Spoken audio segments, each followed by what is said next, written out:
സാഹിത്യ കേരളത്തിന്റെ ദാർശനിക മുഖം, ധിഷണാശാലിയായിരുന്ന അധ്യാപകൻ MK സാനുമാഷുടെ അന്ത്യവാർത്തയാണ് ഈ സമയം വന്നുകൊണ്ടിരിക്കുന്നത്. വിശദാംശങ്ങളിലേക്ക് വരാം. ആദ്യം തലക്കെട്ടുകൾ. പ്രൊഫസർ MK സാനു അന്തരിച്ചു. അന്ത്യം കൊച്ചിയിലെ സ്വകാര്യ ആശുപത്രിയിൽ. വിടവാങ്ങിയത് സാഹിത്യ നിരൂപണ അധ്യാപന രംഗത്തെ അതികായൻ.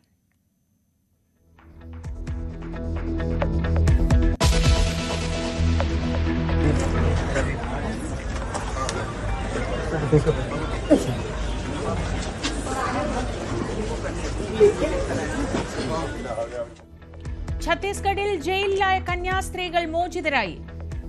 പുറത്തിറങ്ങിയത് 9 ദിവസത്തിന് ശേഷം. സ്വീകരിച്ച കേരളത്തിൽ നിന്നുള്ള നേതാക്കൾ. NIA കോടതി ജാമ്യം നൽകിയത് ഉപാധികളോടെ. ആശ്വാസം പങ്കുവെച്ച കുടുംബം.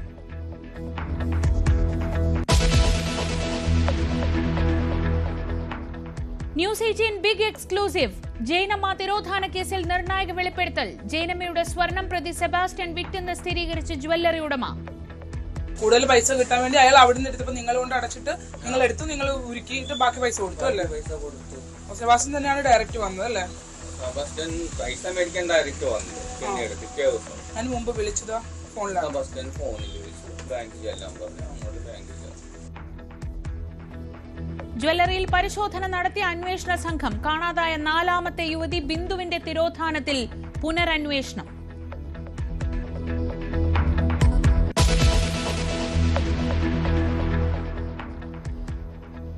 ധർമ്മസ്ഥലയിൽ സാക്ഷിയെ നിശബ്ദനാക്കാൻ ഗൂഢനീക്കം. പരാതി പിൻവലിപ്പിക്കാൻ സമ്മർദ്ദം ചെലുത്തിയ SIT അംഗം മഞ്ജുനാഥ് ഗൌഡ. ഭീഷണിപ്പെടുത്തി വീഡിയോ ചിത്രീകരിച്ചെന്ന പരാതി. ഇന്നത്തെ പരിശോധന. ആരോപണ വിധേയനായ ഉദ്യോഗസ്ഥനെ ഒഴിവാക്കി.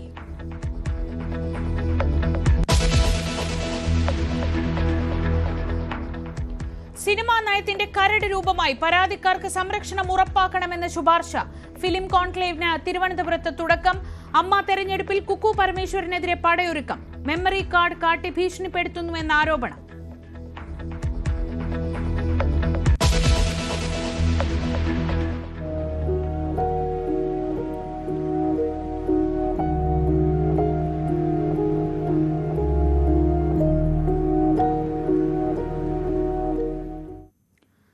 കലാഭവൻ നവാസിന് വിട. അന്ത്യാഞ്ജലി അർപ്പിച്ച കലാലോകം. ആലുവ ടൗൺ ജുമാ മസ്ജിദിൽ ഖബറടക്കി.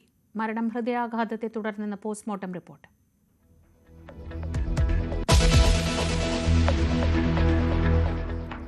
കോഴിക്കോട് വനത്തിനടുത്തുള്ള കൃഷിയിടത്തിലെ വൈദ്യുത കെണിയിൽ നിന്ന് ഷോക്കേറ്റ് വീട്ടമ്മ മരിച്ചു. അപകടം പശുവിനെ മേയ്ക്കുന്നതിനിടെ. വനം വകുപ്പിന് വീഴ്ചയുണ്ടായോ എന്ന് പരിശോധിക്കുമെന്ന് AK ശശീന്ദ്രൻ.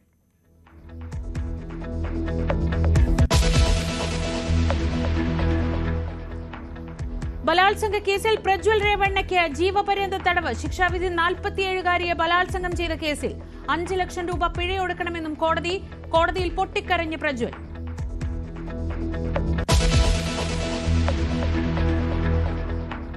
ഓവൽ ടെസ്റ്റിൽ മികച്ച ലീഡിനായി ഇന്ത്യ. യശസ്വി ജയ്സ്വാൾ സെഞ്ചുറിക്കരികെ. ആകാശ് ദീപിന് അർദ്ധ സെഞ്ചുറി. ലീഡ് 166 കടന്നു.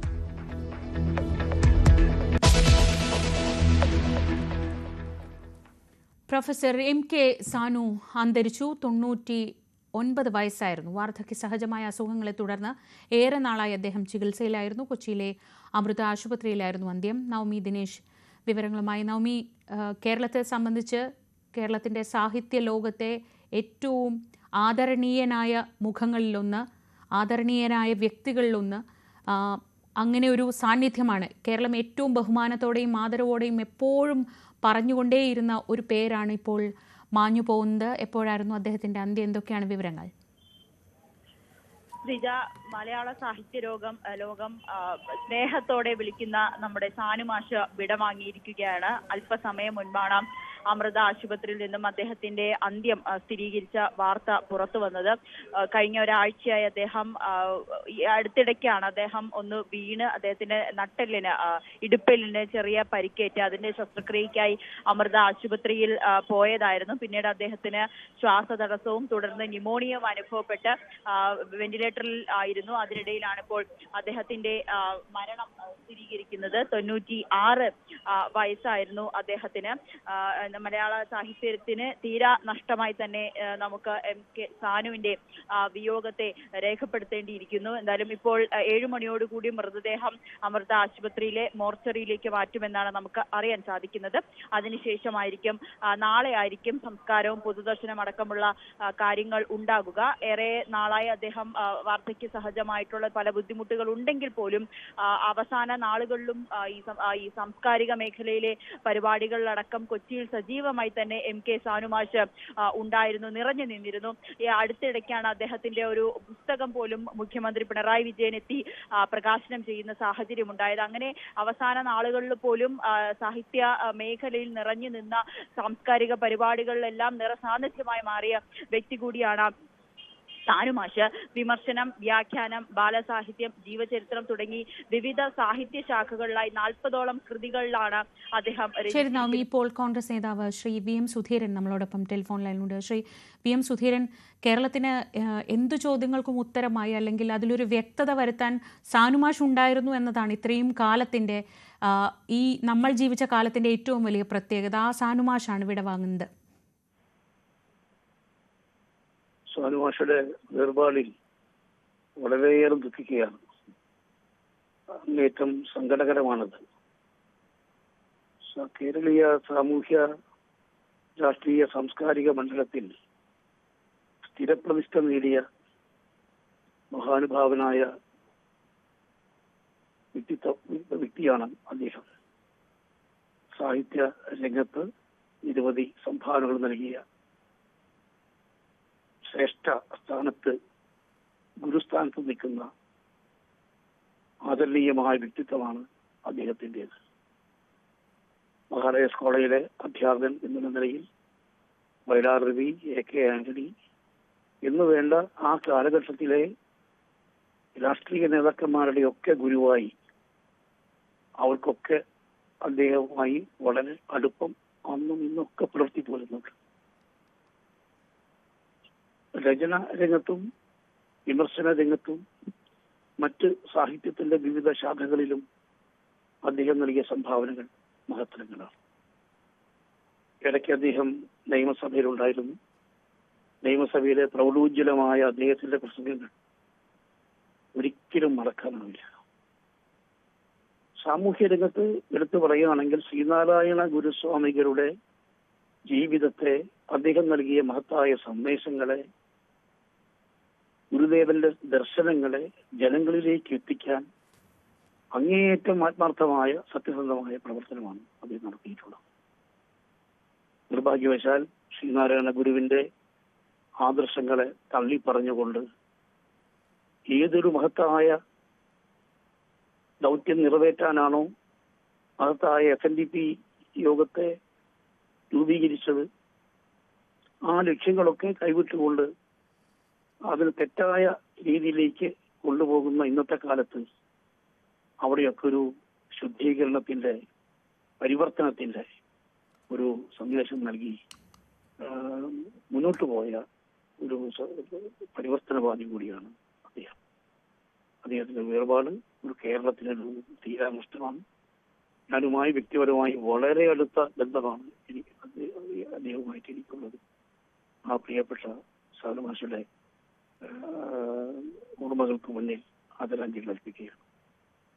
നമ്മളെപ്പോഴും സാനുമാഷെ പറ്റി പറയുമ്പോൾ അദ്ദേഹത്തിന് 99 വയസ്സിലേക്ക് അടുക്കുന്ന പ്രായമാവുമ്പോൾ പോലും അദ്ദേഹം സജീവമായി നമ്മുടെ സാംസ്കാരിക മണ്ഡലത്തിലുണ്ടായിരുന്നു. ഒരുപക്ഷെ വേദികളിൽ കണ്ടില്ലെങ്കിലും അഭിപ്രായം തേടി എല്ലാവരും അങ്ങോട്ടേക്ക് എത്തുമായിരുന്നു, അല്ലെങ്കിൽ സാനുമാഷിൻ്റെ ഒരു ലേഖനം കാണുമായിരുന്നു. അങ്ങനെ ഇത്രയേറെ കർമ്മനിരതമായൊരു ജീവിതം, അദ്ദേഹത്തിൻ്റെ ശിഷ്യവൃന്ദം എന്നൊക്കെ പറയുന്നത് എനിക്കറിയില്ല, കണക്കെടുക്കാൻ കഴിയുമോ?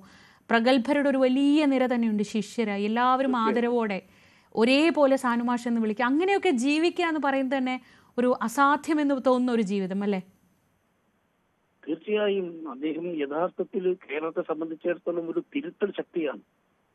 രാഷ്ട്രീയ സാമൂഹ്യ സാംസ്കാരിക രംഗത്ത് എവിടെയൊക്കെ ദിശാബോധം നഷ്ടപ്പെട്ട പ്രവർത്തനങ്ങളിൽ ആളുകൾ ഏർപ്പെടുന്നുണ്ടോ അവിടെയൊക്കെ അദ്ദേഹത്തിന്റെ വിമർശനങ്ങളും നിർദ്ദേശങ്ങളും കടന്നു വരാറുണ്ട്. ഏതായാലും അദ്ദേഹത്തിന്റെ വേർപാട് നമുക്കൊരു വലിയ നഷ്ടമാണ്, അപരിഹാര്യമായ നഷ്ടമാണ്.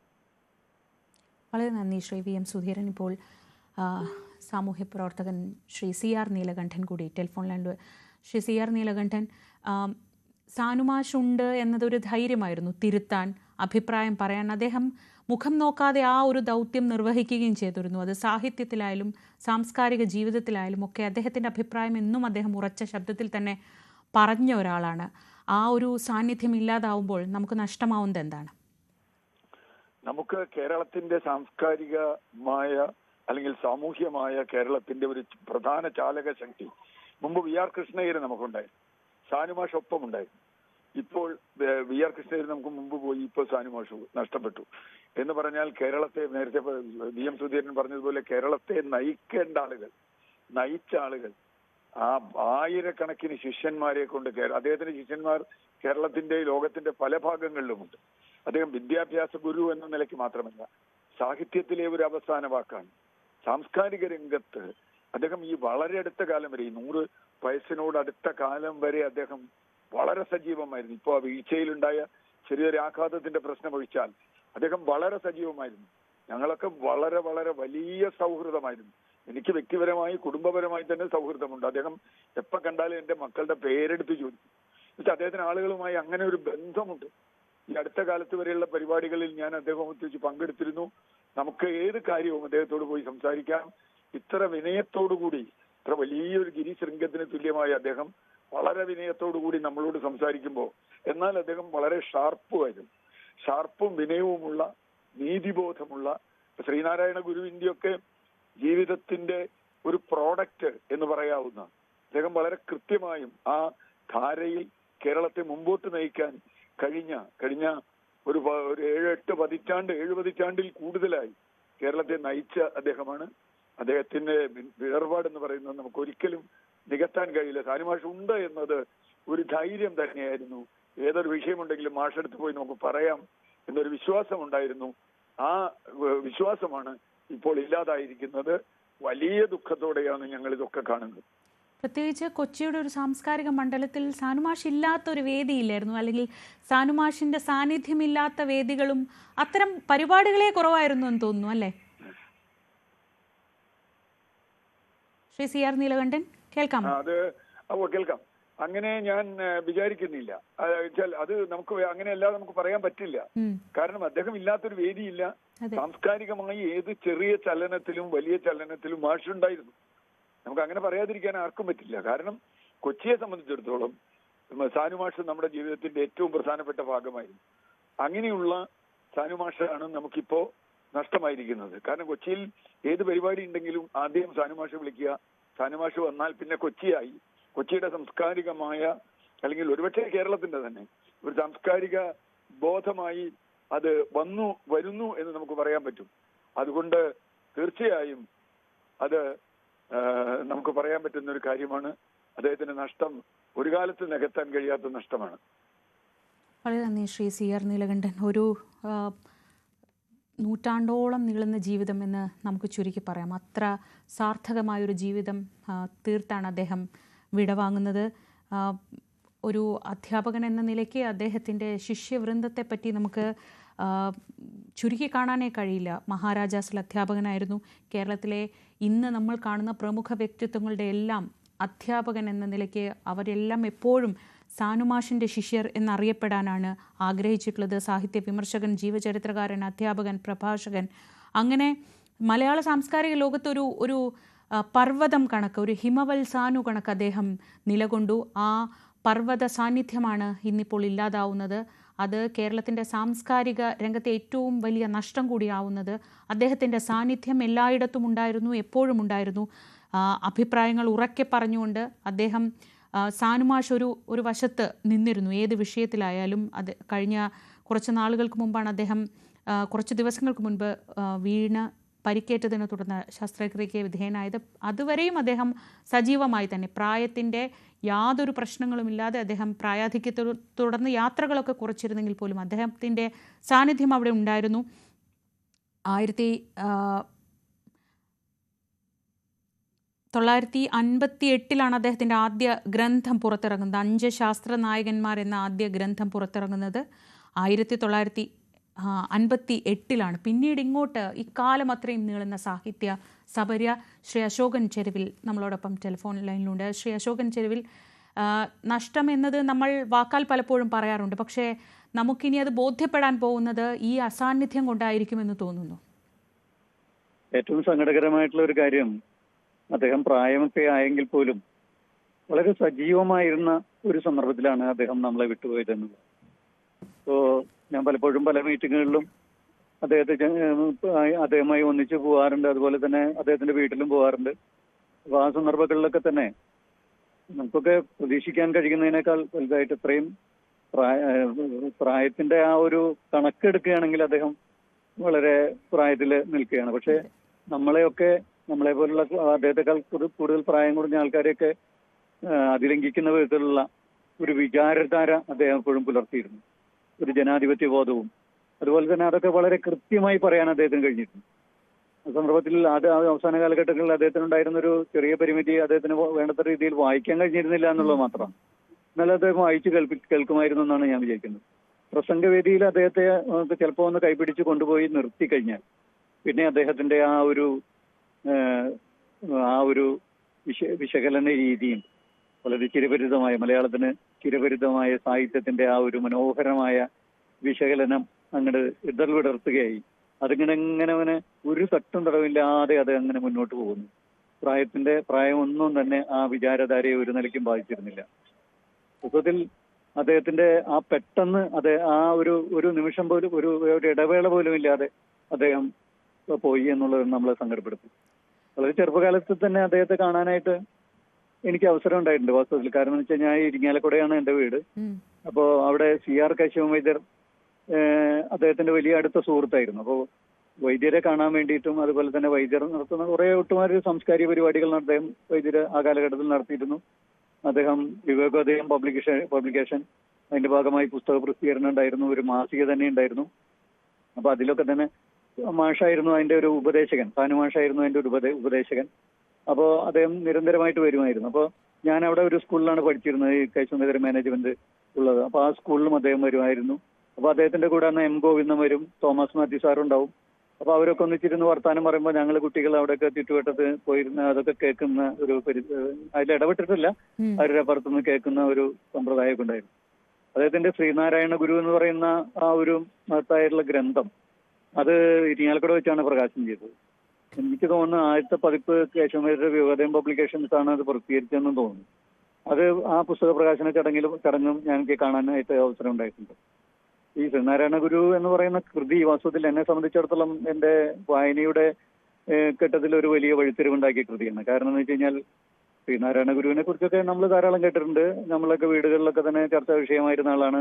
ധാരാളം ഗുരുമന്ദിരങ്ങളും അതുപോലെ തന്നെ ആഘോഷങ്ങളും അതുപോലെ നമ്മുടെ ചതയ ദിനാഘോഷം ഇത്തരത്തിലുള്ള സംഗതികളൊക്കെ തന്നെ സമാധി പിന്നെ ഇങ്ങനെ തോരണങ്ങളും മഞ്ഞക്കൊടികളും ഒക്കെ ആയിട്ട് നമ്മൾ ധാരാളം കണ്ടിട്ടുണ്ട്. പക്ഷെ ഗുരു എന്ന ആശയ പ്രപഞ്ചത്തിലേക്ക്, ആ ജീവിതത്തിന്റെ ആ മഹത്തായിട്ടുള്ള സന്ദേശത്തിലേക്ക് എന്നെ പോലുള്ള ആളുകളെയൊക്കെ തന്നെ കൊണ്ടെത്തിക്കുന്നില്ല. അതായത്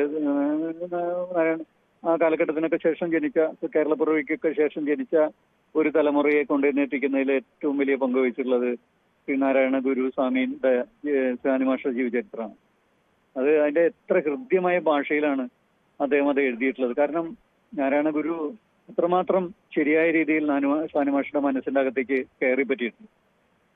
ആ പശ്ചാത്തലവും അദ്ദേഹം ജീവിച്ച പശ്ചാത്തലവും ഓരോ സന്ദർഭത്തെയും കാവ്യമനോഹരം എന്ന് തീർത്തും പറയാവുന്ന ഒരു ഭാഷയിലാണ് ആ കൃതി എഴുതിയിട്ടുള്ളത്. അത് സാനുമാഷയുടെ ഒട്ടാറ് ജീവചരിത്ര കൃതികളൊക്കെ തന്നെ നമുക്ക് ഒരുപക്ഷെ മലയാള ജീവചരിത്ര ശാഖയ്ക്ക് ഇത്രയേറെ സംഭാവനകൾ ഓരോ വ്യക്തിയെ സംബന്ധിച്ചും അദ്ദേഹം ഒരു സാഹിത്യകൃതി പോലെ ഓരോ ജീവിതം നമ്മുടെ മുന്നിൽ തുറന്നു വെക്കുകയാണ്. അതിപ്പോ ചങ്ങമ്പുഴ കൃഷ്ണപിള്ളയെ പറ്റിയാണെങ്കിലും PK ബാലകൃഷ്ണനെ പറ്റിയാണെങ്കിലും അങ്ങനെ ആരെപ്പറ്റി അദ്ദേഹം എഴുതിയിട്ടുണ്ടോ അവരുടെ എല്ലാം ജീവിതം ഒരു സാഹിത്യ സൃഷ്ടിയായി നമ്മുടെ മുന്നിൽ അവശേഷിക്കുകയാണ്. അങ്ങനെ അത്രയേറെ ജീവചരിത്ര മേഖലയിലേക്ക് ശ്രദ്ധിച്ച മറ്റൊരു എഴുത്തുകാരനും ഉണ്ടായിട്ടുണ്ടാവില്ല.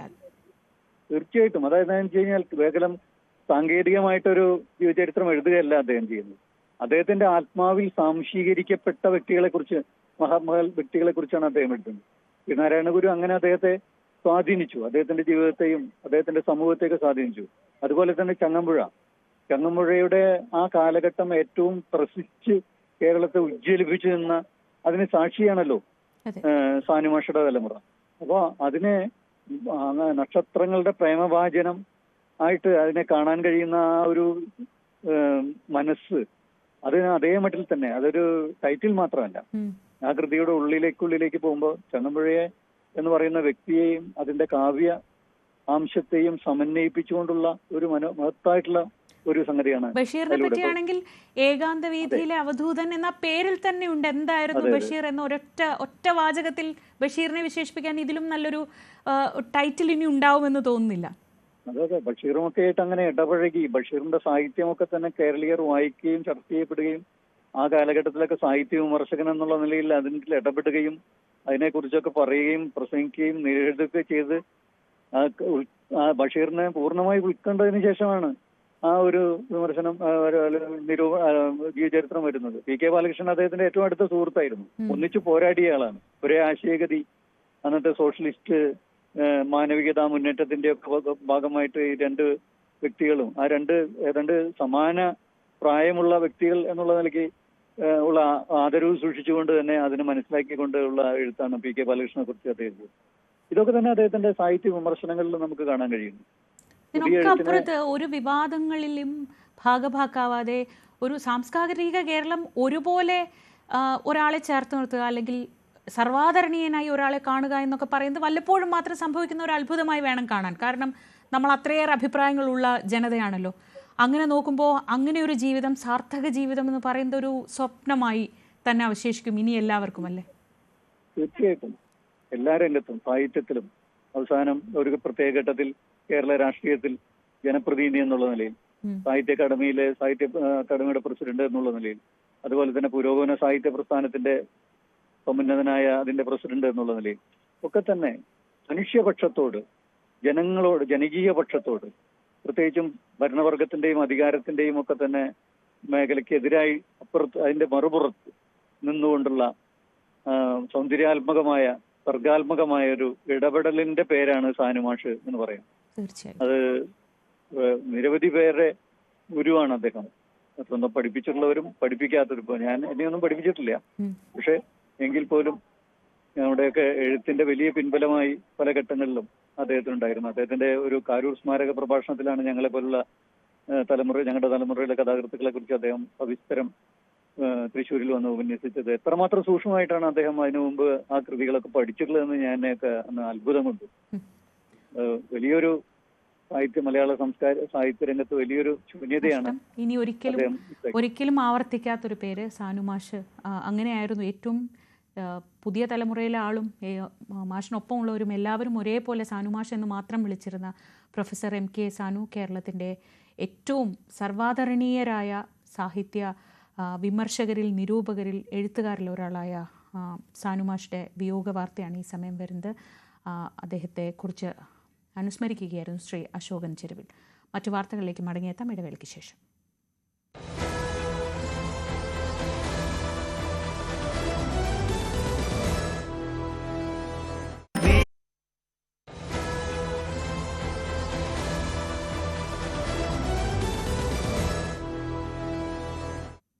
മറ്റു വാർത്തകളിലേക്ക്. ഛത്തീസ്ഗഡിൽ അറസ്റ്റിലായിരുന്ന കന്യാസ്ത്രീകൾ ജാമ്യം ലഭിച്ചതിനെ തുടർന്ന് ജയിൽ മോചിതരായി.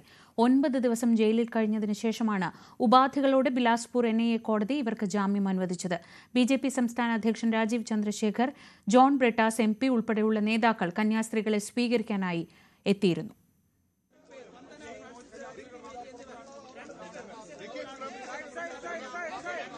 ഒടുവിൽ ദുർഗ് ജയിലിൽ നിന്ന് സിസ്റ്റർ വന്ദന ഫ്രാൻസിസും സിസ്റ്റർ പ്രീതി മേരിയും പുറത്തിറങ്ങി.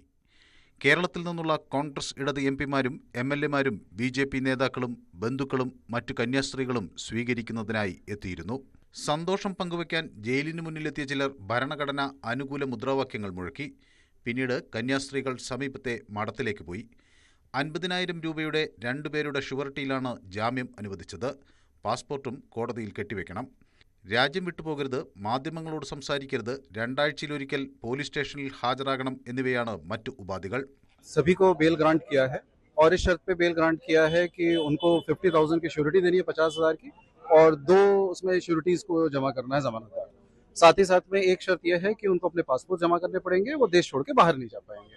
और साथ ही ये भी है जो कंडीशन न्याय में ऑलरेडी प्रिस्क्राइब्ड है कानून में कि उनको थाने में कंसर्न थाने में इन्फॉर्मेशन देनी पड़ेगी और आगे के लिए जो भी इन्वेस्टिगेशन होगा उसमें कोऑपरेट कर। പ്രിൻസിപ്പൽ സെഷൻസ് ജഡ്ജ് സിറാജുദ്ദീൻ ഖുറേഷിയാണ് ജാമ്യം അനുവദിച്ചത്.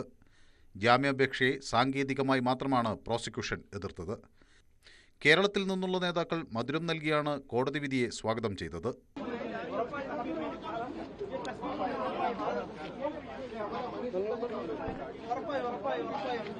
ഈയൊരു ദിവസത്തിനു വേണ്ടിയാണ് കാത്തിരുന്നതെന്നും ജാമ്യത്തിനായി ഇടപെട്ട എല്ലാവരോടും നന്ദി പറയുന്നതായും കുടുംബം പ്രതികരിച്ചു. എല്ലാവർക്കും സന്തോഷം. ഇവിടുത്തെ മാധ്യമപ്രവർത്തകരും രാഷ്ട്രീയ പ്രവർത്തകരും എല്ലാവരുടെയും ശ്രമഫലം കൊണ്ട് ഇപ്പോൾ ഈ അവസ്ഥയിൽ എത്തി. ബജ്രംഗ് ദൾ പ്രവർത്തകർ വളഞ്ഞ് ബഹളമുണ്ടാക്കിയതിനെ തുടർന്ന് ഛത്തീസ്ഗഡിലെ ദുർഗ് റെയിൽവേ സ്റ്റേഷനിൽ വെച്ചാണ് കന്യാസ്ത്രീകൾ കഴിഞ്ഞ ഞായറാഴ്ച അറസ്റ്റിലായത്. മതപരിവർത്തനം, മനുഷ്യക്കടത്ത് എന്നീ കുറ്റങ്ങൾ ആരോപിച്ചായിരുന്നു നടപടി. ആരോപിക്കപ്പെട്ട കുറ്റങ്ങൾ നിലനിൽക്കില്ല എന്നായിരുന്നു കന്യാസ്ത്രീകൾക്ക് വേണ്ടി ഹാജരായ മുതിർന്ന അഭിഭാഷകൻ അമൃതോദാസ് കോടതിയിൽ വാദിച്ചത്. കണ്ണൂർ ഉദയഗിരി ഇടവകയിലെ അംഗമാണ് സിസ്റ്റർ വന്ദന ഫ്രാൻസിസ്. അങ്കമാലി എളവൂർ ഇടവകയിലെ അംഗമാണ് സിസ്റ്റർ പ്രീതി മേരി. News desk, news 18. കന്യാസ്ത്രീകളുടെ ജാമ്യത്തിനായി സഹായിച്ചവർക്ക് നന്ദി അറിയിച്ച CBCI പ്രസിഡന്റ് മാർ ആൻഡ്രൂസ് താഴത്ത്. രാഷ്ട്രീയ വ്യത്യാസമില്ലാതെ എല്ലാവരും പരിശ്രമിച്ചു. എത്രയും വേഗം കേസ് റദ്ദാക്കണം. ന്യൂനപക്ഷ അവകാശങ്ങളും മതസ്വാതന്ത്ര്യവും സംരക്ഷിക്കപ്പെടണമെന്നും തീവ്രവാദ ഗ്രൂപ്പുകൾ നിരോധിക്കപ്പെടണമെന്നും മാർ ആൻഡ്രൂസ് താഴത്ത് പറഞ്ഞു. കന്യാസ്ത്രീകളുടെ മോചനത്തിന് പിന്നാലെ രാഷ്ട്രീയ മുന്നണികളുടെ അവകാശവാദവും കനക്കുകയാണ്. ആരുടെ ഇടപെടലാണ് മോചനത്തിന് വഴിയൊരുക്കിയത് എന്നതിലാണ് ഇപ്പോൾ തർക്കം. തദ്ദേശ തെരഞ്ഞെടുപ്പ് അടുത്തിരിക്കെ തെരഞ്ഞെടുപ്പ് കളത്തിലും വിഷയം ചൂടേറിയ ചർച്ചയാകുമെന്ന് ഉറപ്പ്. 9 ദിവസത്തെ തടവറവാസത്തിന് ശേഷം കന്യാസ്ത്രീകൾ പുറത്തിറങ്ങുമ്പോൾ ആരുടെ ഇടപെടലാണ് മോചനത്തിന് വഴിയൊരുക്കിയത് എന്നതിലാണ് രാഷ്ട്രീയ തർക്കം. മോചനത്തിന് ആത്മാർത്ഥമായി ഇടപെട്ടുവെന്ന് BJP അവകാശപ്പെടുമ്പോൾ ഇടതുവലതു മുന്നണികൾ മോചനത്തിനായി നടത്തിയ സമ്മർദ്ദത്തിനൊപ്പം എന്തിനായിരുന്നു അറസ്റ്റെന്ന ചോദ്യം കൂടി ഉയർത്തുന്നു. സഭാ നേതൃത്വം ആവശ്യപ്പെട്ടതനുസരിച്ച് 5 ദിവസമായി മോചനത്തിനുള്ള നിരന്തര പരിശ്രമം നടത്തുകയായിരുന്നുവെന്ന് രാജീവ് ചന്ദ്രശേഖർ. കന്യാസ്ത്രീകൾ പുറത്തെത്തുമ്പോൾ സന്തോഷമുണ്ട്. സംസ്ഥാന സർക്കാർ ജാമ്യം ഒപ്പോസ് ചെയ്യില്ല എന്ന് അവര് നടപ്പിലാക്കി. വളരെ സന്തോഷമുണ്ട്. എല്ലാവർക്കും നന്ദി പറയുന്നു. ഇവിടുത്തെ മുഖ്യമന്ത്രിയും ആഭ്യന്തരമന്ത്രിയും എല്ലാം ഞാൻ കണ്ടു. അവരെല്ലാം ഞാൻ നന്ദി പറയുന്നു. ഇതൊരു വളരെ സന്തോഷമുള്ള ഒരു ദിവസമാണ് എനിക്ക്. ഞങ്ങൾ ഇത് ഇറങ്ങി 5 ദിവസം മുമ്പ് ഇറങ്ങി ഞങ്ങൾ കാര്യങ്ങൾ ഏൽപ്പിച്ചത് ഞങ്ങൾ ചെയ്തു. അരമനകളിൽ കേക്കുമായി എത്തിയവരുടെ മനസ്സിലിരിപ്പ് എന്താണെന്ന് ഇപ്പോൾ മനസ്സിലായല്ലോ എന്ന് പ്രതിപക്ഷ നേതാവ് VD സതീശൻ. കന്യാസ്ത്രീമാർക്കെതിരെയുള്ള FIR റദ്ദാക്കുന്നതുവരെ നിയമ നടപടികളുമായി മുന്നോട്ട് പോകും. ജാമ്യം കിട്ടിയതിലെ സന്തോഷം പങ്കുവയ്ക്കുന്നു. കാരണം ചെയ്യാത്ത കുറ്റത്തിന് കഴിഞ്ഞ 9 ദിവസമായിട്ട് ഈ 2 പ്രായമായ കന്യാസ്ത്രീ അമ്മമാർ ജയിലിലായിരുന്നു. ഇനി FIR ക്വാഷ് ചെയ്ത് ഈ നിയമപരമായി കോടതിയിൽ പോയി FIR ക്വാഷ് ചെയ്യുന്നത് വരെയുള്ള നിയമ പോരാട്ടത്തിന് പൂർണ്ണമായ പിന്തുണ ഞങ്ങൾ നൽകും. മൗലികാവകാശങ്ങളുടെ ലംഘനമാണ് ഛത്തീസ്ഗഡിൽ നടന്നതെന്ന് മന്ത്രി P. രാജീവ്. നാളെ ഏതൊരാൾക്കും എപ്പോൾ വേണമെങ്കിലും മുൻപിലേക്ക് വരാവുന്ന മട്ടിൽ 9 ദിവസത്തെ ജയിൽവാസം തീർത്ത അപരിചിതമായൊരു സാഹചര്യത്തിൽ കന്യാസ്ത്രീമാരായവർക്കും അവരോടൊപ്പം തന്നെ 3 ആദിവാസികൾക്കും കഴിയേണ്ടി വന്നു എന്നുള്ളത് നമ്മുടെ രാജ്യത്തിൻ്റെ ഭരണഘടന നിലനിൽക്കുന്ന ഈ രാജ്യത്തിന് തന്നെ അപമാനകരമായ സംഗതിയാണ്. ഇതിൻ്റെ FIR കോഷ് ചെയ്യുന്നതിന് വേണ്ടി സർക്കാർ തയ്യാറാകണം. അതിനാവശ്യമായിട്ടുള്ള നീക്കം ഛത്തീസ്ഗഡ് സർക്കാർ യഥാർത്ഥത്തിൽ ഇത് ക്യാൻസൽ ചെയ്യുന്നതിനാവശ്യമായ നടപടി സ്വീകരിക്കണം. സംസ്ഥാനത്ത് ക്രൈസ്തവ വിഭാഗത്തെ ഒപ്പം ചേർക്കാനുള്ള BJPയുടെ നീക്കങ്ങൾക്ക് തൽക്കാലത്തേക്കെങ്കിലും തിരിച്ചടിയാണ് ഇപ്പോഴത്തെ സംഭവ വികാസങ്ങൾ. FIR നിലനിൽക്കുന്നിടത്തോളം വിഷയം സജീവമാക്കി നിർത്താൻ LDFും UDFും നീക്കം നടത്തുമെന്നതും ഉറപ്പ്. News desk, news 18. നിർബന്ധിത മതപരിവർത്തനം ആരോപിച്ച് മലയാളി പാസ്റ്റർക്കെതിരെ ജാമ്യമില്ലാ വകുപ്പ് ചുമത്തി കേസ്. ഇടുക്കി കട്ടപ്പന സ്വദേശിയായ തോമസ് ജോർജിനെതിരെ രാജസ്ഥാൻ പോലീസാണ് 15-ാം തീയതി കേസെടുത്തത്. പ്രാർത്ഥനയ്ക്കിടെ പള്ളി പൊളിക്കാൻ ബജ്രംഗ് ദൾ RSS പ്രവർത്തകർ JCBയുമായി എത്തിയെന്നും ഭീതിയോടെയാണ് കഴിയുന്നതെന്നും പാസ്റ്റർ തോമസ് ജോർജ് പറഞ്ഞു.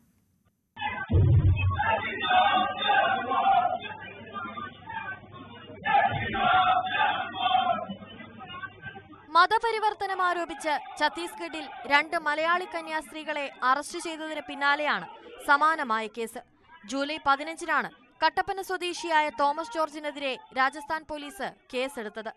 മതസ്പർദ്ധ വളർത്തുക, മതവിശ്വാസത്തെ അപമാനിക്കുക, വിദ്വേഷ പ്രചാരണം അടക്കം ജാമ്യമില്ലാ വകുപ്പുകൾ ചുമത്തിയായിരുന്നു കേസ്. 21 വർഷമായി രാജസ്ഥാനിലെ ദൌസയിൽ പാസ്റ്ററായി സേവനം ചെയ്തു വരികയാണ് തോമസ് ജോർജ്. ഞങ്ങളുടെ പ്രാർത്ഥന നടക്കുന്ന സ്ഥലത്തേക്ക് RSS, ബജരംഗദൾ, BJP, ഹനുമാൻ സേന ഇവരെല്ലാം വന്ന് ഭയങ്കര ബഹളമുണ്ടാക്കി, ചർച്ച് പൊളിക്കണമെന്നെല്ലാം പറഞ്ഞ ബഹളമുണ്ടാക്കി. അന്ന് പോലീസ് ഇടപെട്ട് ശാന്തതയൊക്കെ വരുത്തി. എന്നാൽ 6-ാം തീയതി സൺഡേ ഏകദേശം 500ഓളം ആൾക്കാർ JCB ഒക്കെ ആയിട്ട് ചർച്ചടിക്കാൻ വേണ്ടി വന്നു. വലിയ ബഹളമായിരുന്നു. പ്രാർത്ഥനയ്ക്കിടെ പള്ളി പൊളിക്കാൻ ബജറംഗ് ദൾ, RSS, BJP, ഹനുമാൻ സേന പ്രവർത്തകർ എത്തി. പോലീസ് ഇടപെട്ടാണ് അന്തരീക്ഷം ശാന്തമാക്കിയത്. 6-ാം തീയതി 500ഓളം പ്രവർത്തകർ JCBയുമായി പള്ളി പൊളിക്കാനെത്തിയെന്നും തോമസ് ജോർജ് പറയുന്നു. 2 തവണ പ്രാർത്ഥനയ്ക്കിടെ പള്ളിക്ക് നേരെ ആക്രമണം നടന്നുവെന്നും ഭീതിയോടെയാണ് കഴിയുന്നതെന്നും തോമസ് ജോർജ് പറഞ്ഞു. ന്യൂസ് 18 ഇടുക്കി. സെബാസ്റ്റ്യന്റെ ഇരകൾ ഇനി എത്ര?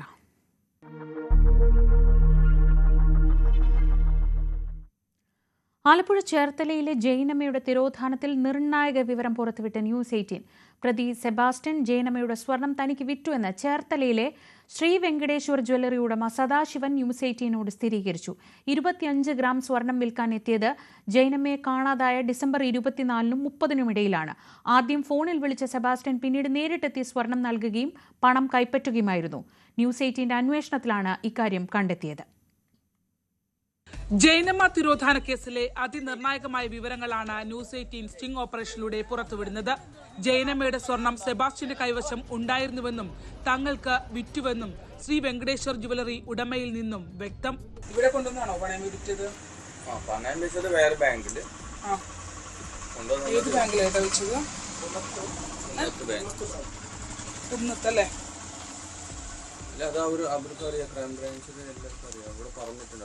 നമ്മളോട് വരാൻ പറഞ്ഞതുകൊണ്ടാണ്. കുന്നത്ത് ബാങ്ക് അല്ലേ? ഇവിടെ എന്താ ചെയ്തത്? ഇവിടെ വിൽക്കുവാണോ? അല്ല, അവിടെ തന്നെ എടുത്തു. പുള്ളി പിറ്റേ ദിവസമാണ് പൈസ കൊണ്ടുപോകുന്നത്. അന്ന് വന്നിട്ടില്ല, ഞാൻ പോയി എടുത്തതാ. സ്വർണം വിൽക്കാനായി എത്തിയത് ജൈനമ്മയെ കാണാതായ 2024 ഡിസംബർ 24-നും 30-നും ഇടയിൽ. നഗരത്തിലെ കുന്നത്ത് ജ്വല്ലറിയിൽ പണയം വെച്ചതിനു ശേഷം തിരികെ എടുത്ത് തങ്ങൾക്ക് വിൽക്കുകയായിരുന്നുവെന്ന് ജ്വല്ലറി ഉടമ സദാശിവൻ. പൊട്ടിയ മാല ഉൾപ്പെടെ 25 ഗ്രാം സ്വർണമുണ്ടായിരുന്നു. ആദ്യം ഫോണിൽ വിളിച്ച് കാര്യങ്ങൾ സംസാരിച്ച ശേഷം സെബാസ്റ്റ്യൻ പണം വാങ്ങാൻ നേരിട്ടെത്തി. കടയുടമയുടെ സ്ഥിരീകരണത്തിന് പിന്നാലെ തെളിവെടുപ്പിനായി കോട്ടയത്ത് നിന്നുള്ള ക്രൈംബ്രാഞ്ച് സംഘം ചേർത്തല DYSP ഓഫീസിന് നേരെ എതിർവശമുള്ള ശ്രീ വെങ്കടേശ്വര ജ്വല്ലറിയിലേക്ക്. മണിക്കൂറുകൾ നീണ്ട തെളിവെടുപ്പ്.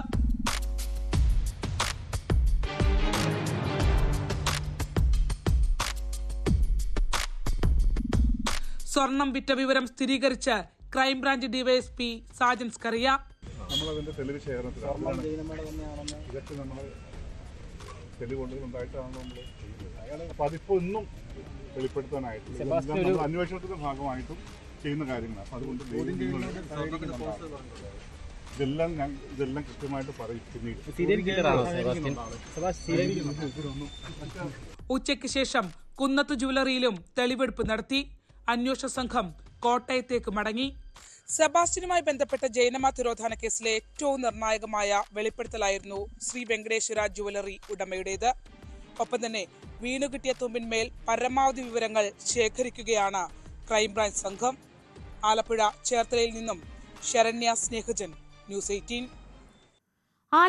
ആലപ്പുഴ പള്ളിപ്പുറത്തെ സെബാസ്റ്റ്യന്റെ വീട്ടുവളപ്പിൽ മൃതദേഹാവശിഷ്ടങ്ങൾ കണ്ടെത്തിയ സംഭവവുമായി ബന്ധപ്പെട്ട് എഴുതി തള്ളിയ മറ്റൊരു തിരോധാന കേസ് കൂടി പുനരന്വേഷിക്കുകയാണ് പോലീസ്.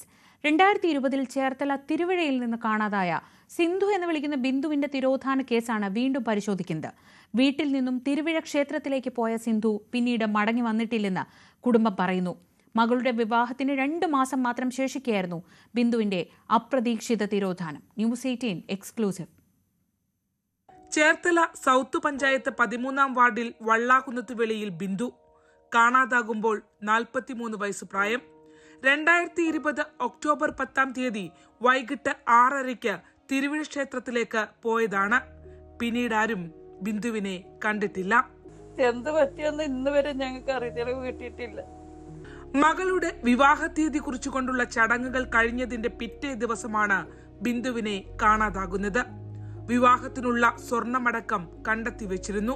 ഭർത്താവുമായി പിണങ്ങിക്കഴിഞ്ഞിരുന്ന ബിന്ദു ഒറ്റയ്ക്കാണ് 2 പെൺമക്കളെയും വളർത്തിയത്. കാണാഞ്ഞപ്പോ തന്നെ പരാതി കൊടുത്തതാണ്. 4 വർഷത്തോളം കേസ് അന്വേഷിച്ച അർത്തുങ്കൽ പോലീസിന് ബിന്ദു ക്ഷേത്രത്തിലെത്തി എന്നതിനപ്പുറം ഒരു തുമ്പും കണ്ടെത്താനായില്ല. പോലീസ് എന്ന് പറഞ്ഞത് അന്വേഷണം ഇപ്പോൾ തൽക്കാലത്തേക്ക് ഇപ്പോൾ ഒരു തെളിവും ഇല്ലാത്ത കാരണം നിർത്തിവെച്ചപ്പോൾ കോടതിയിൽ നിന്ന് നോട്ടീസ് വന്നിട്ടുണ്ട്. അത് കൈപ്പറ്റണമെന്നാണ് അവർ പറഞ്ഞത്. സെബാസ്റ്റ്യനുമായി ബന്ധപ്പെട്ട തിരോധാന കേസുകളുടെ വിവരങ്ങൾ പുറത്തുവരുന്ന പശ്ചാത്തലത്തിൽ കുടുംബത്തിന്റെ ആദി ഏറുകയാണ്.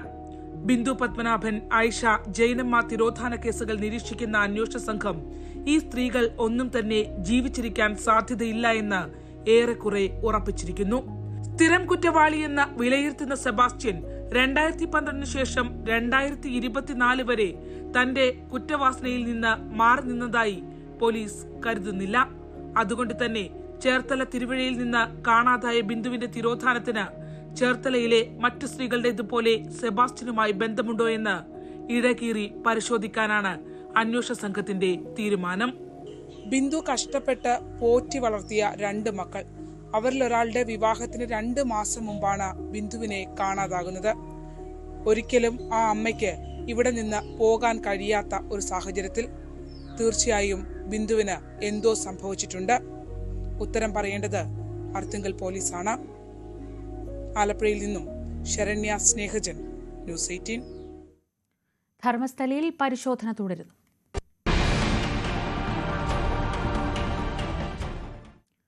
ധർമ്മസ്ഥല കൂട്ടക്കൊലപാതകത്തിൽ പരാതി പിൻവലിക്കാൻ സാക്ഷിക്ക് അന്വേഷണ സംഘത്തിൽ നിന്ന് തന്നെ ഭീഷണി. പ്രത്യേക അന്വേഷണ സംഘത്തിലെ പോലീസ് ഉദ്യോഗസ്ഥൻ മഞ്ജുനാഥ് ഗൌഡ സാക്ഷിയെ ഭീഷണിപ്പെടുത്തി വീഡിയോ ചിത്രീകരിച്ചുവെന്നാണ് പരാതി. സാക്ഷിയുടെ അഭിഭാഷകനാണ് SIT ഉദ്യോഗസ്ഥനെതിരെ ഗുരുതര ആരോപണവുമായി രംഗത്തെത്തിയത്. ഇന്ന് 5ാം ദിനത്തിൽ 9ാം പോയിന്റ് കേന്ദ്രീകരിച്ചാണ് പരിശോധന ആരംഭിച്ചത്. 11:30 തന്നെ ശുചീകരണ തൊഴിലാളിയെ കൊണ്ട് SIT സംഘം ഇവിടെ എത്തുന്ന കാഴ്ചയാണ് ഉണ്ടായത്. അതിനുശേഷം വിപുലമായ പരിശോധന, അതായത് ഈ ചുറ്റും ഇത്തരത്തിൽ മറയുണ്ടാക്കി പുറത്തുനിന്നും ഏതെങ്കിലും തരത്തിൽ കാണാൻ കഴിയാത്ത രീതിയിലാണ് പരിശോധന. അതുകൊണ്ട് തന്നെ എന്തൊക്കെ വസ്തുക്കൾ ഇവിടെ നിന്ന് ലഭിക്കുന്നു അത് സംബന്ധിച്ച് നമുക്കൊരു സ്ഥിരീകരണമില്ല, ഒരു കൃത്യതയില്ല. കാരണം ഇത് ക്രോഡീകരിച്ച് മുഴുവൻ പരിശോധന നടത്തിയതിനു ശേഷം ഒരു വാർത്താ സമ്മേളനം ഉണ്ടാകും. ഒരു പക്ഷേ ചൊവ്വാഴ്ചയോടുകൂടി ഇത്തരത്തിൽ 13 പോയിന്റും പരിശോധന പൂർത്തിയാകുമെന്നാണ് നമുക്ക് മനസ്സിലാക്കാൻ സാധിക്കുന്നത്. ഇപ്പോൾ 9ാം പോയിന്റിലാണ് പരിശോധന നടക്കുന്നത്. നാളത്തെ പരിശോധന സംബന്ധിച്ച് തീരുമാനമായില്ല. ഒരു പക്ഷേ ഞായറാഴ്ചയും പരിശോധന ഉണ്ടായേക്കാം. എന്തായാലും വളരെ വേഗത്തിൽ 13 പോയിന്റും പരിശോധന പൂർത്തിയാക്കിയതിന് ശേഷം കൂടുതൽ ഇടങ്ങളിൽ മാർക്ക് ചെയ്യുന്ന ഒരു പ്രവൃത്തിയിലേക്ക് പോകാനാണ് SIT ഉദ്ദേശിക്കുന്നത്. എന്തായാലും ഇന്ന് ഒരുപാട് വിവാദങ്ങൾ ഉണ്ടായ ഒരു ദിവസമാണ്.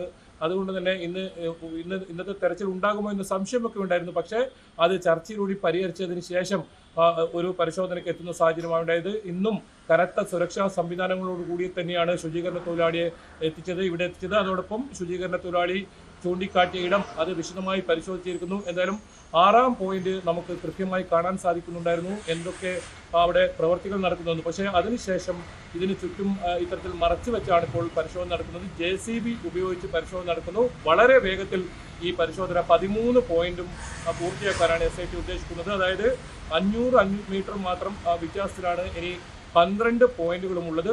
ആ 12 പോയിന്റ് പോയതിനു ശേഷം ഈ നേത്രാവതി പുഴയുടെ തീരത്തായുള്ള ആ ഒരു 13ാം പോയിന്റ്, ഏറ്റവും അവസാനമായി മാർക്ക് ചെയ്ത 13ാം പോയിന്റ്, അവിടെ കൂടി പരിശോധന പൂർത്തിയാകും. ചൊവ്വാഴ്ചയോടുകൂടി ഈ ഇപ്പോൾ മാർക്ക് ചെയ്തിട്ടുള്ള മുഴുവൻ സ്ഥലങ്ങളിലും പരിശോധന പൂർത്തിയാകും. അങ്ങനെയാണെങ്കിൽ ബുധനാഴ്ചയോടുകൂടി ഒരു വാർത്താ സമ്മേളനം DGPയുടെ നേതൃത്വത്തിൽ ബംഗളൂരുവിൽ ഉണ്ടാകും. ആ വാർത്താ സമ്മേളനമായിരിക്കും ഇതിൽ വിശദമായ കാര്യങ്ങൾ, SIT പരിശോധനയുമായി ബന്ധപ്പെട്ട വിശദമായ കാര്യങ്ങൾ വ്യക്തമാക്കുക. കോഴിക്കോട് പശുക്കടവിൽ വീട്ടമ്മയും വളർത്തു പശുവും മരിച്ച നിലയിൽ കണ്ടെത്തിയ സംഭവത്തിൽ മരണകാരണം വൈദ്യുതാഘാതമെന്ന് പോലീസ്. പോസ്റ്റ്മോർട്ടം റിപ്പോർട്ടിന്റെ അടിസ്ഥാനത്തിലാണ് സ്ഥിരീകരണം. കുറ്റ്യാടി മരുതോങ്കര കോങ്ങാട് സ്വദേശി ചുളുപ്പറമ്പിൽ ഷിജുവിന്റെ ഭാര്യ ബോബിയെയാണ് മരിച്ച നിലയിൽ കണ്ടെത്തിയത്. സമീപത്ത് തന്നെ പശുവിന്റെ ജഡവും കണ്ടെത്തിയിരുന്നു. കോഴിക്കോട് മെഡിക്കൽ കോളേജ് ആശുപത്രിയിൽ നടത്തിയ പോസ്റ്റ്മോർട്ടത്തിലാണ് ഷോക്കേറ്റാണ് ബോബിയുടെ മരണം സംഭവിച്ചതെന്ന് കണ്ടെത്തിയത്. സംഭവസ്ഥലത്ത് പോലീസ് നടത്തിയ പരിശോധനയിൽ വൈദ്യുതി കെണിയുടേതെന്ന് സംശയിക്കുന്ന ഭാഗങ്ങൾ കണ്ടെത്തിയിരുന്നു. മൃതദേഹം കണ്ടെത്തിയ കൊക്കോ തോട്ടത്തിലാണ് PVC പൈപ്പിന്റെ ഭാഗങ്ങൾ കണ്ടെത്തിയത്. കൊക്കോ മരത്തിൽ വൈദ്യുതി കമ്പി കൊടുക്കാൻ സജ്ജീകരണങ്ങൾ നടത്തിയതായും വ്യക്തമായി. മൃതദേഹം കിടന്നതിന് 15 മീറ്റർ അടുത്തുകൂടി വൈദ്യുതി ലൈൻ കടന്നുപോകുന്നുമുണ്ട്. സ്ഥലത്ത് മേയാനെത്തിയ പശു കെണിയിൽ കുടുങ്ങുകയും പരിശോധിക്കാനെത്തിയ ബോബിക്ക് ഷോക്കേൽക്കുകയുമായിരുന്നുവെന്നാണ് നിഗമനം. സംഭവത്തിൽ വനംവകുപ്പിന്റെ ഭാഗത്തുനിന്നും വീഴ്ചയുണ്ടെങ്കിൽ പരിശോധിക്കുമെന്ന് മന്ത്രി AK ശശീന്ദ്രൻ പറഞ്ഞു. ഇങ്ങനെ പലതരത്തിൽ ആളുകൾ മരിക്കുന്നത് ഇടയാകുന്നത് വളരെ ആശങ്ക ഉണ്ടാക്കുന്ന ഒന്ന് തന്നെയാണ്, ആശങ്ക ജനിപ്പിക്കുന്ന ഒന്നാണ്. അപ്പോൾ സമഗ്രമായ പരിശോധനയും ത്വരിതഗതിയിലുള്ള നടപടികളുമാണ് ആവശ്യമായി വന്നിട്ടുള്ളത്. വനം വകുപ്പിൻ്റെ ഭാഗത്ത് നിന്ന് വീഴ്ചയുണ്ടായി എന്ന് കണ്ടെത്തിയാൽ തീർച്ചയായും കർശനമായ നടപടികൾ സ്വീകരിക്കുകയും വനം വകുപ്പ് ചെയ്യേണ്ട മറ്റു കാര്യങ്ങൾ കാലതാമസമില്ലാതെ ചെയ്യാനും നിർദ്ദേശം കൊടുത്തിട്ടുണ്ട്. ഇന്നലെ വൈകുന്നേരമാണ് ബോബിയെ കാണാതായത്. മേയാൻ വിട്ട വളർത്തുപശു തിരികെ എത്താഞ്ഞതിനെ തുടർന്ന് അന്വേഷിച്ചിറങ്ങിയ ബോബിയെ കാണാതാവുകയായിരുന്നു. പോലീസും ഫയർഫോഴ്സും വനംവകുപ്പ് നാട്ടുകാരും ചേർന്ന് നടത്തിയ തെരച്ചിലാണ് മൃതദേഹം കണ്ടെത്തിയത്. ന്യൂസ് 18 കോഴിക്കോട്. സിനിമാ മേഖലയിലെ ചൂഷണവും അധികാര കേന്ദ്രീകരണവും ഒഴിവാക്കാൻ നിയമനിർമ്മാണത്തിന് ശുപാർശ. കാസ്റ്റിംഗ് കൗച്ച് ഇല്ലാതാക്കണം, ചൂഷണം അവസാനിപ്പിക്കണം, പരാതികൾ പറയുന്നവർക്ക് സംരക്ഷണം ഒരുക്കണം തുടങ്ങിയ ശുപാർശകളും നയത്തിലുണ്ട്. നയം നടപ്പാക്കുന്നത് ഉറപ്പാക്കാൻ Kerala film development and regulatory authority സ്ഥാപിക്കാനും നിർദ്ദേശമുണ്ട്. സിനിമാ മേഖലയുടെ മുന്നേറ്റത്തിനും സാമ്പത്തിക സുസ്ഥിരതയ്ക്കും നിയമസാധുതയ്ക്കും ലിംഗാസമത്വം പരിഹരിക്കണം. എല്ലാവരെയും ഒരുപോലെ ഉൾക്കൊള്ളുന്ന പ്രവണത പ്രോത്സാഹിപ്പിക്കണം. ഇതിനുവേണ്ടിയാണ് സിനിമാ നയമെന്ന് കരട് പറയുന്നു. കാസ്റ്റിംഗ് കൗച്ച് ഇല്ലാതാക്കണം, പുതുമുഖങ്ങളെ ചൂഷണം ചെയ്യുന്നത് അവസാനിപ്പിക്കണം, കുറ്റക്കാരെ പുറത്താക്കി ബ്ലാക്ക് ലിസ്റ്റ് ചെയ്യണം, പ്രൊഫഷണൽ കാസ്റ്റിംഗ് ഡയറക്ടർമാർ എല്ലാ സെറ്റുകളിലും വേണം, ഓഡിഷനിലും സിനിമയുടെ ഭാഗമല്ലാത്ത 2 വ്യക്തികളുടെ സാന്നിധ്യം ഉറപ്പാക്കണം, പരാതികൾ തുറന്നു പറയുന്നവരെ സംരക്ഷിക്കുകയാണ് വേണ്ടത്, അവരെ ഒറ്റപ്പെടാൻ അനുവദിക്കരുത്, ഇരകൾക്ക് നേരെയുള്ള ഓൺലൈൻ ആക്രമണങ്ങൾ തടയാൻ ടാസ്ക് ഫോഴ്സ് രൂപീകരിക്കണം, ദിവസവേതനക്കാരെ ചൂഷണം ചെയ്യുന്നത് അവസാനിപ്പിക്കാൻ സിനിമയിൽ വിവേചനവും ലൈംഗിക അതിക്രമവും അധികാര കേന്ദ്രീകരണവും തടയണം, അധികാര രൂപങ്ങളുടെ അമിത ഇടപെടലുകൾ ഒഴിവാക്കണം, എല്ലാ സംഘടനകൾക്കുമായി ഏകീകൃത പെരുമാറ്റച്ചട്ടമാണ് വേണ്ടത്, സിനിമാ സെറ്റുകളിൽ സുരക്ഷ, തുല്യത എന്നിവ ഉറപ്പാക്കാൻ ഉദ്യോഗസ്ഥരെ നിയമിക്കണം, ലിംഗാടിസ്ഥാനത്തിൽ ശുചിമുറികളും വിശ്രമമുറികളും ഉറപ്പാക്കണം, സെറ്റുകളിൽ ലഹരി ഉപയോഗം തടയണം, പോഷ് നിയമവും ഐസിയും കാര്യക്ഷമമാക്കണം, ഓൺലൈൻ കംപ്ലയിന്റ് പോർട്ടൽ ആരംഭിക്കുകയും ഇതിൽ സ്വകാര്യത ഉറപ്പാക്കുകയും വേണമെന്നും നയം പറയുന്നു. സിനിമാ മേഖലയിലെ വിവിധ സംഘടനകളുമായി നയരൂപീകരണ സമിതി നടത്തിയ ചർച്ചകളിൽ നിന്നാണ് സിനിമാ നയത്തിന്റെ കരടിന് രൂപം നൽകിയത്. വി അരുൺ, ന്യൂസ് 18 തിരുവനന്തപുരം. താരസംഘടനയായ അമ്മയുടെ പുതിയ ഭാരവാഹി തെരഞ്ഞെടുപ്പിൽ മത്സരിക്കുന്ന കുക്കു പരമേശ്വരനെതിരെ കൂടുതൽ വനിതാ താരങ്ങൾ രംഗത്ത്. കുക്കുവിന്റെ കയ്യിലുള്ള മെമ്മറി കാർഡിലെ വിവരങ്ങൾ നടന്മാർക്ക് ചോർത്തി നൽകിയെന്നാണ് ആരോപണം. സൂപ്പർ താരങ്ങൾക്കെതിരെയുള്ള നിർണായക തെളിവുകൾ അടക്കം മെമ്മറി കാർഡിൽ ഉണ്ടോ എന്ന സംശയവുമുണ്ട്. കുക്കു പരമേശ്വരനെതിരെ ഗുരുതര ആരോപണങ്ങളാണ് നടി പൊന്നമ്മ ബാബു ഉന്നയിച്ചത്. ഹേമ കമ്മിറ്റി വരുന്നതിന് മുൻപ് അമ്മയിലെ വനിതാംഗങ്ങൾ ഒരുമിച്ചുകൂടി സിനിമാ മേഖലയിൽ നേരിട്ട ദുരനുഭവങ്ങൾ പങ്കുവച്ചിരുന്നു. യോഗം വീഡിയോയിൽ പകർത്തിയതിന്റെ മെമ്മറി കാർഡ് കുക്കു പരമേശ്വരനാണ് കൈവശം വെച്ചത്. മെമ്മറി കാർഡിനെ കുറിച്ച് ഇപ്പോൾ ചോദിക്കുമ്പോൾ കൈവശമില്ല എന്നാണ് കുക്കു പറയുന്നതെന്നും അത് ദുരുപയോഗം ചെയ്യുമോ എന്ന ആശങ്കയുണ്ടെന്നും പൊന്നമ്മ ബാബു പറഞ്ഞു. പക്ഷെ പലപ്പോഴും നമ്മൾ കുക്കുവിനോട് ചോദിക്കുമ്പോൾ കുക്കു പറയുന്നത് സേഫായിട്ട് കയ്യിലുണ്ട്, അല്ലെങ്കിൽ നമ്മളത് നമ്മളതിൻ്റെ ഒരു പേരോട് പറഞ്ഞ് ഇടവേള ബാബുവിനെ ഏൽപ്പിച്ചു എന്ന് നമ്മുടെ അടുത്ത് പറഞ്ഞ്. പക്ഷെ അതിനുശേഷം പിന്നീട് ഇതിനെപ്പറ്റി വേണ്ടൊരു പറച്ചിലുണ്ടായില്ല. അപ്പം അങ്ങനെ നോക്കുമ്പോൾ ഈ പറയുന്ന ഹാർഡ് ഡിസ്ക് ഇത് ആരുടെ കയ്യിലാണ്, ഇത് എവിടെ? അമ്മയുടെ തിരഞ്ഞെടുപ്പിൽ മത്സരിക്കാൻ കുക്കു പരമേശ്വരന് യോഗ്യതയില്ലെന്നാണ് ഒരു വിഭാഗം വനിതാംഗങ്ങളുടെ നിലപാട്. കുക്കു പലരെയും മെമ്മറി കാർഡിന്റെ പേര് പറഞ്ഞ് ഭീഷണിപ്പെടുത്തിയെന്നും സ്ഥാനാർത്ഥിയാകാൻ വന്നയാളെയും ബ്ലാക്ക്മെയിൽ ചെയ്തെന്നും നടി ഉഷ ഹസീന ന്യൂസ് 18നോട് പറഞ്ഞു. ഒരാള് ഇതിനകത്ത് സ്ഥാനാർത്ഥിയാകാൻ നിന്നപ്പോഴത്തേക്ക് അയാളെ വിളിച്ചിട്ട് കുക്കു പരമേശ്വരൻ പറഞ്ഞു എന്നാണ് ഞാൻ അറിഞ്ഞത്. നിങ്ങൾ സ്ഥാനാർത്ഥി ആവരുത്, കേട്ടോ, മറ്റേ സംഭവം പൊക്കിക്കൊണ്ടുവരും എന്ന് പറഞ്ഞു എന്നാണ് ഞാൻ അറിഞ്ഞത്. വിഷയത്തിൽ കൂടുതൽ സിനിമാ പ്രവർത്തകർ പ്രതികരിച്ചിട്ടില്ല. ന്യൂസ് 18 കൊച്ചി. സംസ്ഥാനത്ത് സിനിമാ നയം രൂപീകരിക്കുന്നതിനുള്ള ഫിലിം കോൺക്ലേവിന് തിരുവനന്തപുരത്ത് തുടക്കമായി. മലയാളം സിനിമയുടെ സർവ്വതല സ്പർശിയായ വളർച്ചയ്ക്കും വികസനത്തിനുമായാണ് ചലച്ചിത്ര നയം രൂപീകരിക്കുന്നതെന്ന് കോൺക്ലേവ് ഉദ്ഘാടനം ചെയ്ത് മുഖ്യമന്ത്രി പിണറായി വിജയൻ പറഞ്ഞു. കേരളത്തെ മികച്ച സിനിമാ സൗഹൃദ സംസ്ഥാനമാക്കുകയാണ് ലക്ഷ്യമെന്ന് മന്ത്രി സജി ചെറിയാൻ വ്യക്തമാക്കി. മോഹൻലാൽ, സുഹാസിനി മണിരത്നം തുടങ്ങിയവർ ഉദ്ഘാടന സമ്മേളനത്തിൽ മുഖ്യാതിഥികളായിരുന്നു. കേരള സ്റ്റോറിക്ക് അവാർഡ് നൽകിയതിനെ വിമർശിച്ച് മുഖ്യമന്ത്രി പിണറായി വിജയൻ. മതനിരപേക്ഷ പാരമ്പര്യത്തെ അപകീർത്തിപ്പെടുത്താനുള്ള നീക്കമാണെന്ന് മുഖ്യമന്ത്രി വിമർശിച്ചു. വർഗീയ വിദ്വേഷം പടർത്താനുള്ള ഉപാധിയാക്കിയ സാംസ്കാരിക ദുഷിപ്പിനുള്ള അംഗീകാരമാണിത്. ചലച്ചിത്ര മേഖല ഇതിനെതിരെ ഒറ്റക്കെട്ടായി നിൽക്കണമെന്ന് മുഖ്യമന്ത്രി ആവശ്യപ്പെട്ടു. ഇന്നലെയാണ് ദേശീയ ചലച്ചിത്ര പുരസ്കാരങ്ങൾ പ്രഖ്യാപിച്ചത്. കേരള സമൂഹത്തെ അപകീർത്തിപ്പെടുത്തുന്ന ഒരു ചലച്ചിത്രവും പുരസ്കാരങ്ങൾക്ക് അർഹമായവയിലുണ്ട്. ഏതെങ്കിലും തരത്തിൽ കലക്കുള്ള അംഗീകാരമായി അതിനെ കണക്കാക്കാനാവില്ല. മറിച്ച് വർഗീയ വിദ്വേഷം പടർത്തുന്നതിനുള്ള ഉപാധിയായി ചലച്ചിത്രങ്ങളെ ദുരുപയോഗിക്കുന്ന സാംസ്കാരിക ദുഷിപ്പിനുള്ള അംഗീകാരമായി മാത്രമേ അതിനെ കാണാൻ കഴിയൂ. കേരളത്തിന്റെ മതനിരപേക്ഷ പാരമ്പര്യത്തെ അപമാനിക്കുന്നതും കേരളത്തെ ലോകസമക്ഷം അപകീർത്തിപ്പെടുത്തി അവതരിപ്പിക്കുന്നതുമായ ഒരു ചലച്ചിത്രമാണ് അംഗീകരിക്കപ്പെട്ടത്. ഇത് തീർത്തും ദൗർഭാഗ്യകരമാണ്. ദേശീയ ചലച്ചിത്ര പുരസ്കാരത്തിന് ദ കേരള സ്റ്റോറി തെരഞ്ഞെടുത്തതിനെതിരെ മന്ത്രി P A Muhammad Riyas cinema കേരളത്തെ അപമാനിക്കുന്നതാണ്, സംഘപരിവാർ അജണ്ട നടപ്പാക്കുകയാണ്, മതസൗഹാർദ്ദം തകർക്കുന്നതിനുള്ള കൂലിയാണ് അവാർഡെന്നും മന്ത്രി പറഞ്ഞു. അന്തരിച്ച സിനിമാ താരവും മിമിക്രി കലാകാരനുമായ കലാഭവൻ നവാസിന് വിട നൽകി സിനിമാ ലോകം. ആലുവ ടൗൺ ജുമാ മസ്ജിദിൽ മൃതദേഹം ഖബറടക്കി. നവാസിന് ആദരാഞ്ജലി അർപ്പിക്കാൻ സിനിമാ സാംസ്കാരിക ലോകത്തെ നിരവധി പേർ എത്തി.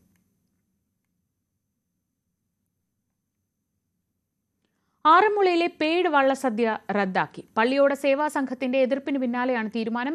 തിരുവിതാംകൂർ ദേവസ്വം ബോർഡാണ് തീരുമാനത്തിൽ നിന്ന് പിന്മാറിയത്. കഴിഞ്ഞ ഞായറാഴ്ചയാണ് പെയ്ഡ് വള്ളസദ്യ ക്ഷേത്രത്തിനുള്ളിൽ ദേവസ്വം ബോർഡ് ആദ്യമായി നടത്തിയത്. ഇത് ഹിന്ദു സംഘടനകളുടെ എതിർപ്പിനും പ്രതിഷേധത്തിനും കാരണമായി. ക്ഷേത്രത്തിനുള്ളിൽ വള്ളസദ്യ നടത്തുന്നത് ആചാര ലംഘനമെന്നായിരുന്നു ആരോപണം. ഇന്നലെ ചേർന്ന യോഗത്തിലാണ് പെയ്ഡ് വള്ളസദ്യ റദ്ദാക്കാൻ തീരുമാനമായത്. വള്ളസദ്യ റദ്ദാക്കിയ സാഹചര്യത്തിൽ ബുക്ക് ചെയ്തവർക്ക് പണം തിരികെ നൽകും. തിരുവനന്തപുരം കല്ലമ്പലത്ത് വൻ കഞ്ചാവ് ശേഖരം പിടികൂടി. ഒഡീഷയിൽ നിന്നും ട്രെയിൻ മാർഗം കടത്തിക്കൊണ്ടുവന്ന 4 കിലോ കഞ്ചാവാണ് പിടിച്ചത്. നാവായിക്കുളം വടക്കേ വയലിൽ വിജയമോഹനൻ, ഉദയലാൽ എന്നിവരാണ് പിടിയിലായത്. ഒഡീഷയിൽ നിന്ന് കഞ്ചാവുമായി എത്തിയപ്പോഴാണ് അറസ്റ്റ്. JDS മുൻ MP പ്രജ്വൽ രേവണ്ണയ്ക്ക് ജീവപര്യന്തം തടവ്. പ്രതി 10 ലക്ഷം രൂപ പിഴയടക്കണമെന്നും കോടതി ഉത്തരവിട്ടു. ബംഗളൂരുവിലെ ജനപ്രതിനിധികൾക്കായുള്ള പ്രത്യേക കോടതിയുടേതാണ് വിധി. വീട്ടുജോലിക്കാരിയായ 47-കാരിയെ ലൈംഗികമായി പീഡിപ്പിച്ച കേസിൽ JDS മുൻ MP പ്രജ്വൽ രേവണ്ണയ്ക്ക് ജീവപര്യന്തം തടവ് ശിക്ഷ. 4 പീഡന കേസുകളിൽ ആദ്യത്തെ കേസിലാണ് വിധി പറഞ്ഞത്. ബംഗളൂരുവിലെ ജനപ്രതിനിധികൾക്കായുള്ള പ്രത്യേക കോടതിയുടേതാണ് വിധി. പ്രതി 10 ലക്ഷം രൂപ പിഴയടക്കണമെന്നും നിർദ്ദേശമുണ്ട്. ജൂലൈ 18-ന് വാദം പൂർത്തിയായ കേസിൽ ഇന്നലെയാണ് പ്രജ്വൽ കുറ്റക്കാരനാണെന്ന് കോടതി കണ്ടെത്തിയത്. നടന്നത് അതീവ ഗുരുതരമായ കുറ്റമാണെന്ന് കോടതി നിരീക്ഷിച്ചു.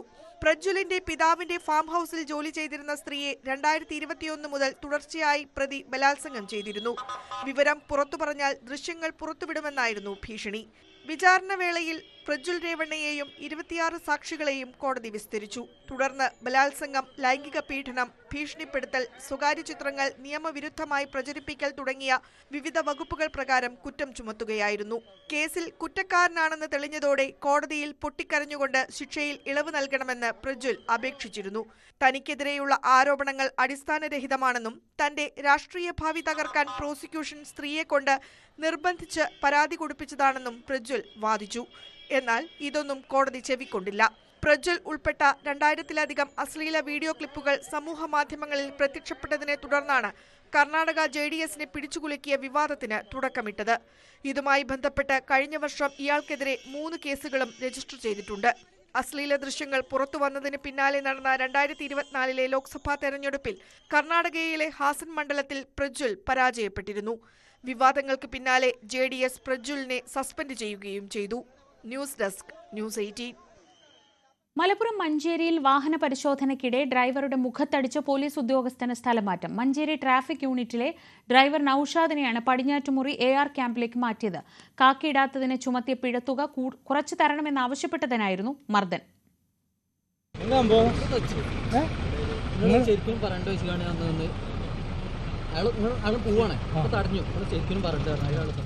കാനറ ബാങ്കിന്റെ ATM കൗണ്ടറുകളിൽ നിറയ്ക്കാനുള്ള പണവുമായി പോകുകയായിരുന്ന വാഹനത്തിന്റെ ഡ്രൈവറായ ജാഫറിനാണ് മർദ്ദനമേറ്റത്. പരിശോധനയ്ക്കിടെ ജാഫർ ഓടിച്ച വാഹനം മഞ്ചേരി കച്ചേരിപ്പടിയിൽ സൂപ്പർമാർക്കറ്റിന് സമീപം പോലീസ് തടഞ്ഞു. കാക്കി ഷർട്ട് ഇടാത്തതിന്റെ പേരിൽ 250 രൂപ പിഴ അടയ്ക്കാനാണ് ആദ്യം ആവശ്യപ്പെട്ടത്.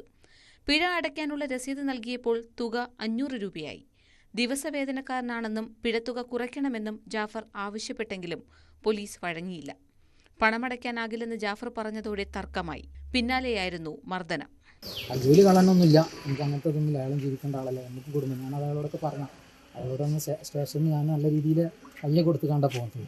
അതുകൊണ്ട് ഇനിയിപ്പോൾ അയാളെ ജോലിയും പോകണ്ട, നമുക്കൊരു നല്ലൊരു തീരുമാനം കിട്ടിയാൽ മതി. വേറെ ആർക്കും ഇങ്ങനത്തെ ഒരു പോലീസുകാരത്തു നിന്ന് നല്ല നിയമപാലകരല്ല, നമ്മളെ രക്ഷിക്കേണ്ട ആളുകളല്ല. അപ്പോൾ അവരിങ്ങനെ ശിക്ഷിക്കുമ്പോൾ നമുക്കൊരു വിഷമം. മറ്റു പോലീസുകാർ എത്തിയാണ് മർദ്ദിച്ച ഉദ്യോഗസ്ഥനെ പിടിച്ചുമാറ്റിയത്. പിന്നീട് ജാഫറിനെ സ്റ്റേഷനിൽ എത്തിച്ച് പരാതിയില്ലെന്ന് ബലമായി എഴുതി വാങ്ങുകയും ചെയ്തു. ജാഫർ മലപ്പുറം താലൂക്ക് ആശുപത്രിയിൽ ചികിത്സ തേടി. മുഖത്തടിച്ച ദൃശ്യങ്ങൾ പുറത്തുവന്നതിന് പിന്നാലെ നൌഷാദിനെ സ്ഥാനം മാറ്റി. ന്യൂസ് 18 മലപ്പുറം. മലപ്പുറം കരുവാരക്കുണ്ടിൽ കാർ നിയന്ത്രണം വിട്ട് വഴിയാത്രക്കാരൻ മരിച്ചു. ടാപ്പിംഗ് തൊഴിലാളിയായിരുന്ന മഞ്ഞൾപ്പാറ സ്വദേശി നാണിപ്പയാണ് മരിച്ചത്. ഇന്ന് പുലർച്ചെ 5:15 അപകടം. നിയന്ത്രണം നഷ്ടപ്പെട്ട കാർ ബൈക്കിലിടിച്ചതിനു ശേഷം സമീപത്തെ കടമുറിയിലിടിച്ചാണ് നിന്നത്. പത്തനംതിട്ട കുമ്പഴയിൽ വാഹനാപകടത്തിൽ ഒരാൾ മരിച്ചു. ഇന്ന് രാവിലെ പുനലൂർ മൂവാറ്റുപുഴ സംസ്ഥാന പാതയിൽ വലഞ്ചുഴി വഞ്ചിപ്പടിക്ക് സമീപം സ്കൂട്ടറും കാറും കൂട്ടിയിടിച്ചായിരുന്നു അപകടം. സ്കൂട്ടർ യാത്രികനായ കുമ്പഴ പാലമറൂർ സ്വദേശി PM അബ്രഹാമാണ് മരിച്ചത്. മൂന്നാറിൽ കാട്ടുകൊമ്പൻ പടയപ്പ വീണ്ടും ജനവാസ മേഖലയിൽ. ചെണ്ടുവാര എസ്റ്റേറ്റിലാണ് കാട്ടാന ഉള്ളത്. ലയങ്ങളോട് ചേർന്നുള്ള കൃഷി നശിപ്പിച്ചു. ആനത്തോട്ടം മേഖലയിൽ തുടരുന്നതിനാൽ തൊഴിലാളികൾ ആശങ്കയിലാണ്.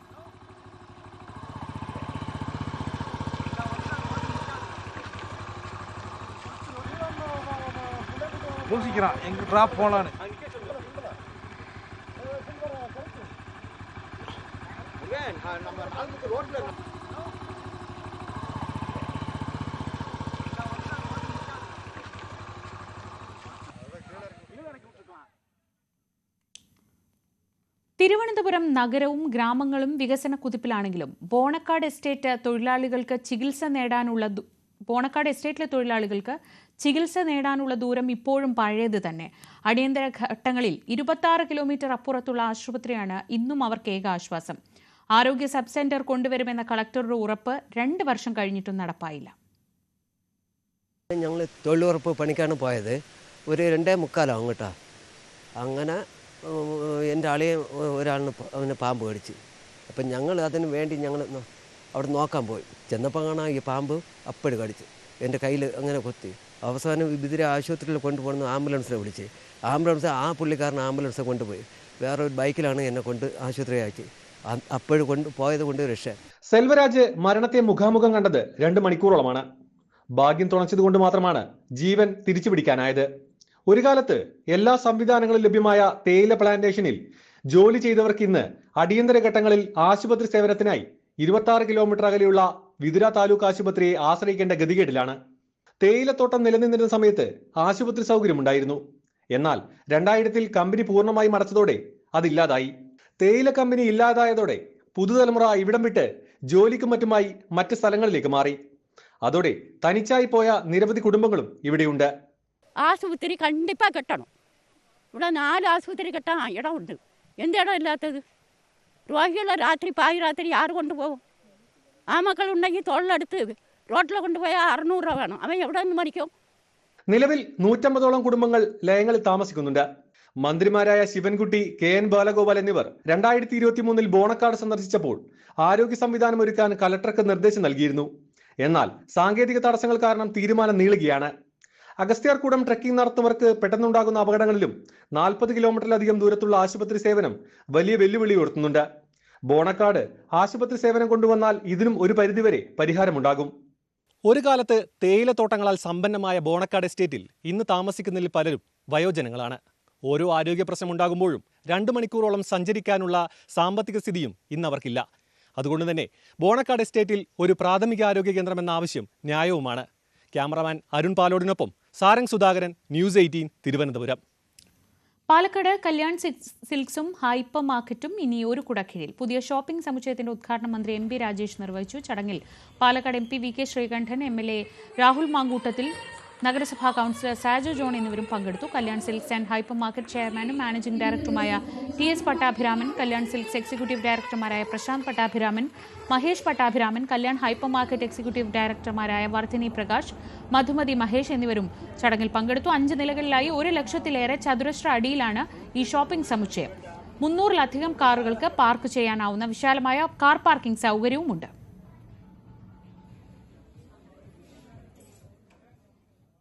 തെക്കൻ കേരളത്തിലെ ഏറ്റവും വലിയ ഫുട്വെയർ ഷോറൂം തിരുവനന്തപുരം പോത്തൻകോട് തുറക്കുന്നു. രാജകുമാരി വെഡ്ഡിംഗ് മാൾ ഷോറൂമിന്റെ ഉദ്ഘാടനം പ്രശസ്ത സിനിമാ താരം വിൻസി അലൂഷ്യസ് നിർവഹിച്ചു. പോത്തൻകോട് രാജകുമാരി വെഡിംഗ് മാളിന്റെ 8ാമത് ആനിവേഴ്സറി സെലിബ്രേഷന്റെ ഭാഗമായാണ് പുതിയ ഫുട്വെയർ ഷോറൂം പ്രവർത്തനം ആരംഭിച്ചത്. ഉദ്ഘാടനവും ആനിവേഴ്സറി ആഘോഷവും പ്രമാണിച്ച് ഒട്ടനവധി ഓഫറുകളും രാജകുമാരി ഒരുക്കിയിട്ടുണ്ട്.